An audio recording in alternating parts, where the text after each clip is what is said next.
headed to the Channel Islands. Nope, not these off the coast of Southern California. These, in the English Channel, closer to the coast of France than to England. I've wanted to visit these islands for years. I hate to say it, but like most Americans, my first introduction to the Channel Islands came when I read the 2007 book called The Guernsey Literary and Potato Peel Pie Society. That was a fictional account of what life was like during the German occupation of these islands during World War II. This was an incredibly tough period for the people who chose to remain on the island after having learned that Britain would not defend them, and that German troops would soon arrive and govern every aspect of their existence. With rations and immense shortages, even a potato peel pie would have been special, and the opportunity to participate in a literary discussion a welcome distraction from the daily hardships.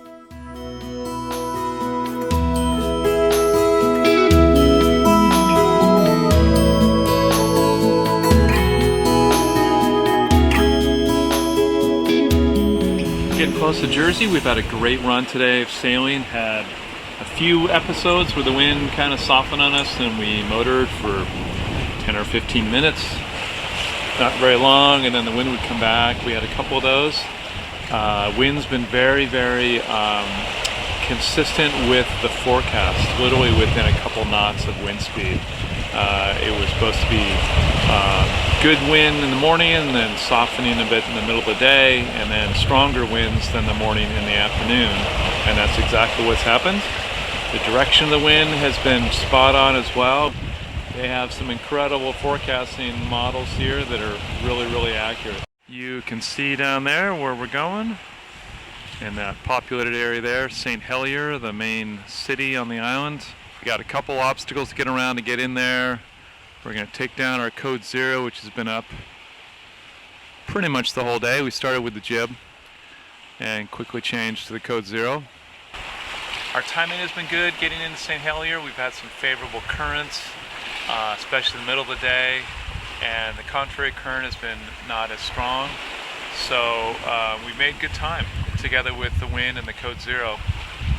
So we believe we're going to be able to get over the sill and get into the marina, inside the marina tonight before they close the gate. But we'll see when we get closer, and that'll be great because then we can get settled into our berth. We'll probably stay here for a couple days, and that'll make it a lot easier rather than having to move again tomorrow off of the outside waiting pontoon. Ready to furl them in? Yep. Taking sails down in preparation of docking. All right, plenty out. Okay, coming up.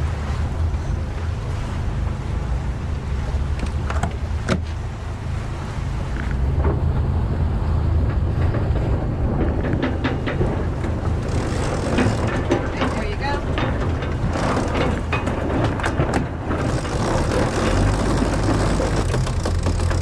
All right, all done.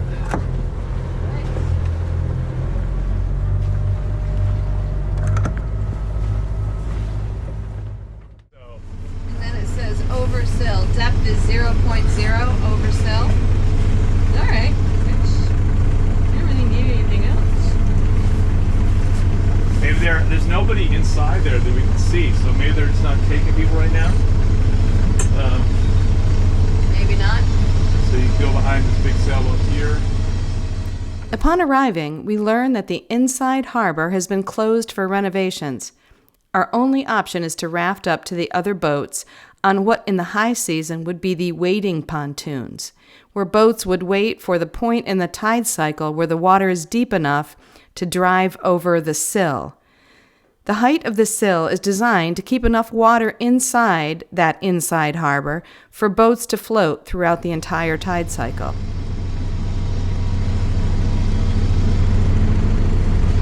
Yeah, these guys are all rafted up multiple here.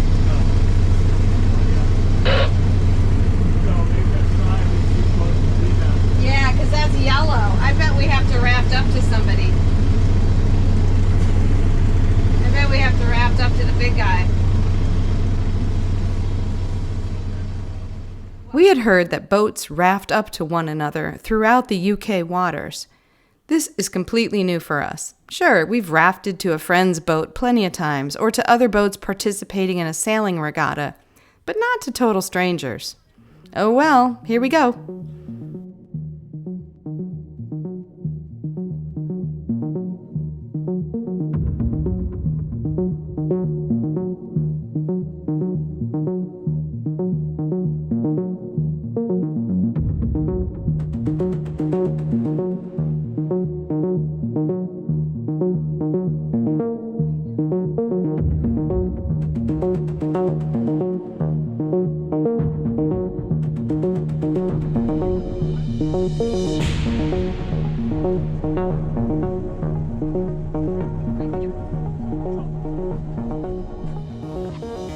Shortly, another boat rafted to us. This was going to take some getting used to, but clearly the people here are used to it, so we'll just learn to roll with it. We are on the causeway here on the way out to the castle. Takes 15 minutes or so, according to the guidebook, and you have to be very careful, obviously, that you don't get caught out there after the tide comes in. And they have specific times that they list, tell you when you can use the causeway and when you have to be off of it. In a couple of hours, this entire fortification will be surrounded by water.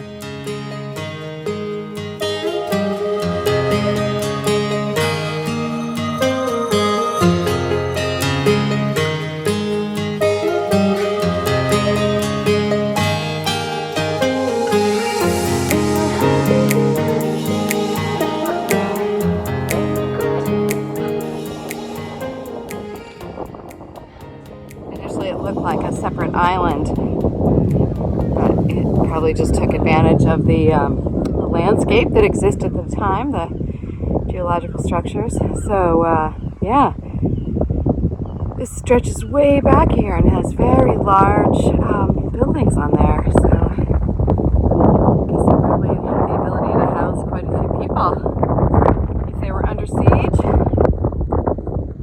Pretty impressive. Only imagine building the outside wall. You have to do it in chunks because of the tide, especially the lower areas.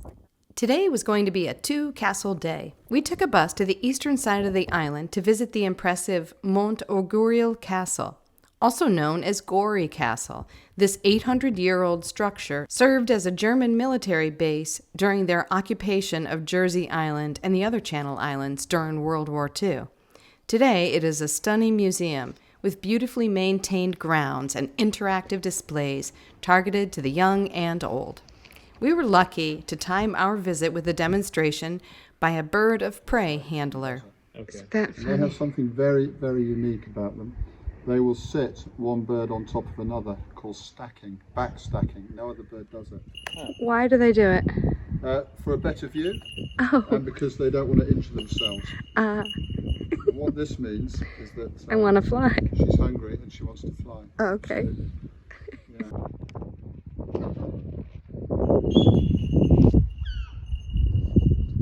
Perfect. Aww.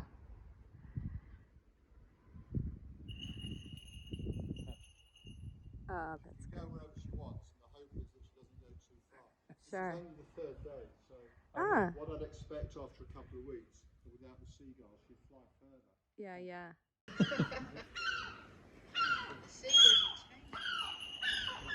Wow. Oh, wow. Beautiful. Why are the seagulls doing that, do you think? They're bullies, and that's all they are. They're aggressive, and really, she'd do far more damage to them than the other way around. Yeah. And that's why she knows that, and that's why she's completely unfazed by it. I see. But we don't want an incident. Yeah. I don't know if they're right. I think that could be. Right, we are nearly on the top of the castle.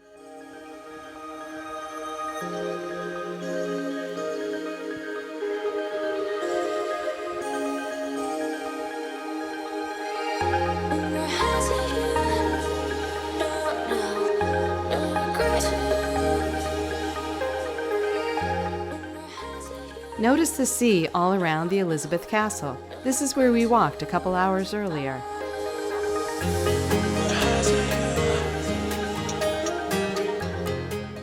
We are at the St. Aubyn's Harbor on Jersey.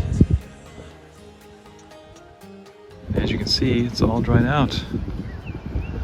There are boats, sailboats along the side here, tied to the pier, that have their little posts down so that they stay level. Actually, this one has a twin keel kind of thing, so it's a lot easier to settle down. And then over here they have a drying berth. They call it a drying block up here, but it's a place you can bring your boat in, let it settle down on those blocks, and lean against the sort of padding, the rubber on the side there, and do work on your boat. And then go back out here to your regular mooring spot. Looks pretty unappealing at low tide, but One cannot visit the Channel Islands without learning more about the German occupation here during World War II. We decided a visit to the Jersey War Tunnels Museum would give us the most thorough perspective on the Islander experience during that difficult period. We took a bus partway there and then walked way down into this valley to find the tunnel and museum opening. If you visit Jersey, make time for this site. The museum is incredibly well done, and you really get a feeling for what it was like to have lived through the many years of hardship that so many people here endured. coming around the end of Jersey, heading to Guernsey, where we're in some really lumpy seas. We got current pushing us where we're going, and we got wind against us. So it's just causing some crazy bumpy short waves here. We go around the point over there, and then we can head downwind slightly, and it should be a little bit better, and we get more in open water, deeper water. We're only in 16 meters of water right now, so that's part of the cause here too, but not very comfortable at the moment. How we doing, Skip? Doing okay. My glasses are all exotic and salt water. Ah, so you're driving and you can't see. I'm driving and I can't. That's comforting.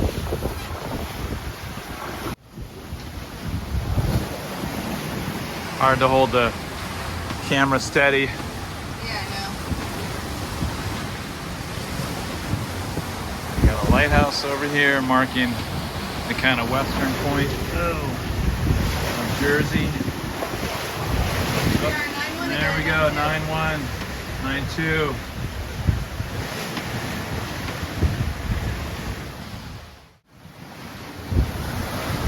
Yep, we're gonna go around this lighthouse, and there's another lighthouse way down there.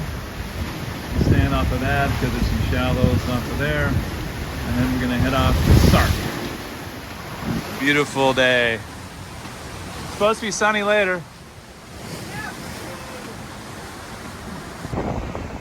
Okay, we are still off Jersey, and we have a little wind against current situation. And we're also off some shallows, so we have some pretty sizable seas here to try to hold the camera still. But yeah, it's we have almost 3 knots of current against us, and wow, 3.2. Jeez. Must be coming around the corner of the top of Jersey. Whoa! Oh my God. Gave up our anchorage back there at a place called Baleen Bay. It was just getting way too rough. We took a nap, woke up, it was a lot rougher.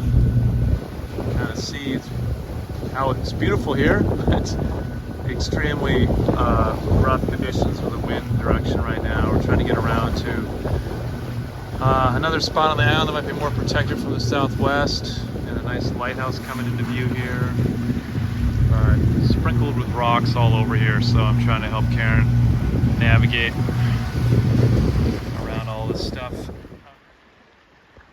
We moved anchorages to La Grève de Ville is what it's called. Much calmer, even though these boats are rocking. It's much calmer than where we were. You can see the white water out there. It's very rough. It's 25 knots of wind when we motored over here. Jill's homemade jams here. Pear and ginger jam. Looks good. Pear and ginger. but we could go by the old standby. Blackberry and apple jam. Which one do you want? Blackberry and apple.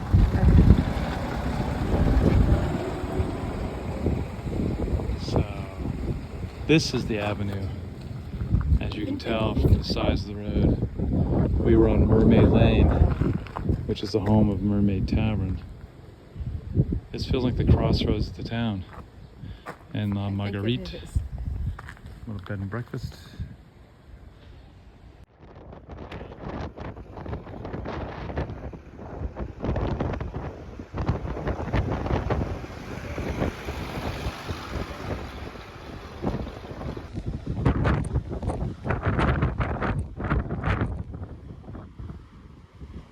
We're headed out from our little anchorage on Sark, and you can see the beautiful lighthouse there clinging to the cliff, and other boats in the anchorage back there. We had a delightful stay here. Hiked up a trail up the side of the cliff there, and then it's relatively flat on top of the island, and it's got a great little town.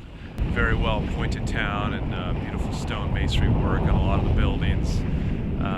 We understand that many years ago, I guess probably 1700s, 1800s, the island residents made a lot of money through privateering, and that brought a lot of wealth to the island. And also there was a silver mine on the island at one point too. So you can kind of tell it's not a rundown town at all. There's not many buildings. There are a few buildings that were abandoned, but there's a lot of beautiful stonework and shops and things that are catering, I'm sure, to tourism, but we're very well stocked. Incredibly well stocked hardware store for an island that doesn't have any cars on it. So really enjoyed our stay. So we're off to Guernsey. Spent a day there. We got a little contrary wind, so we're leaving early this morning to just motor over there. It's only 8 miles, and get in there before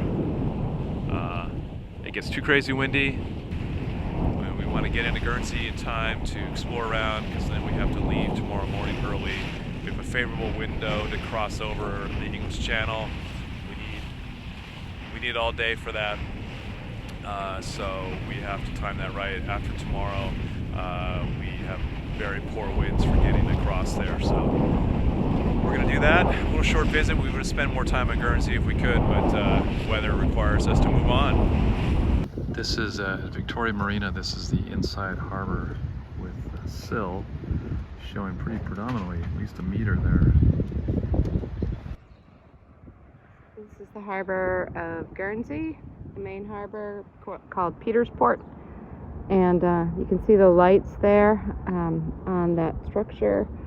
They can see them from both inside the harbor and outside the harbor, and that tells you there's a sequence of lights that tell you when it's okay to come in. We are on a visitor's pontoon over there, and hopefully nobody will raft up to us because we're wanting to leave really early. But this is Castle Cornet. Not sure if we're going to tour it or just walk around and see it. We have one day at Guernsey because the weather is requiring us to head back, or to head over the English Channel and get over to England.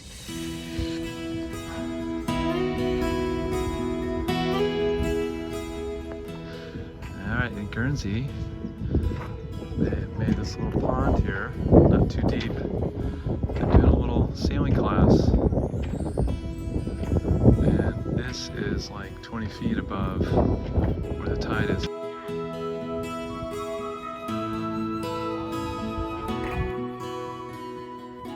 That's Sark over in the distance. We came about 8 miles this morning. We were anchored on the north side of it. This is Herm and Gesso.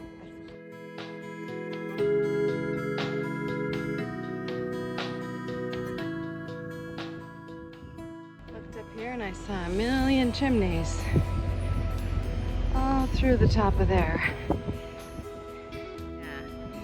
Tom was just pointing out, look how skinny this building is.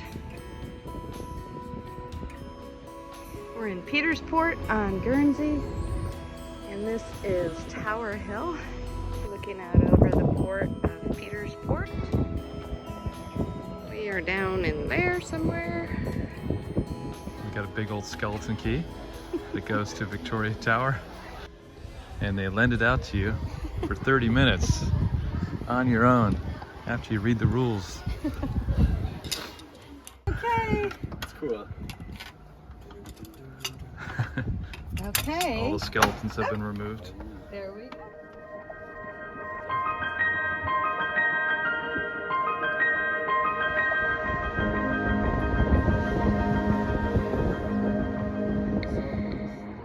We have seen boat after boat after boat come in. There's 3 coming in right now. One right here, there, and out there, behind there. And 4 boats came in before them. Yeah, that's the Castle Cornet across the harbor there. It's really pretty. It's huge. It looks like there's a whole inside village up in there. If you enjoyed this, please give us a like and consider subscribing to our channel. It helps us out a bunch. There's the gardens at the house where Victor Hugo lived for a number of years. It's lovely. Join us next time as we cross the English Channel and arrive in Weymouth, England. An English pub town if ever there was one.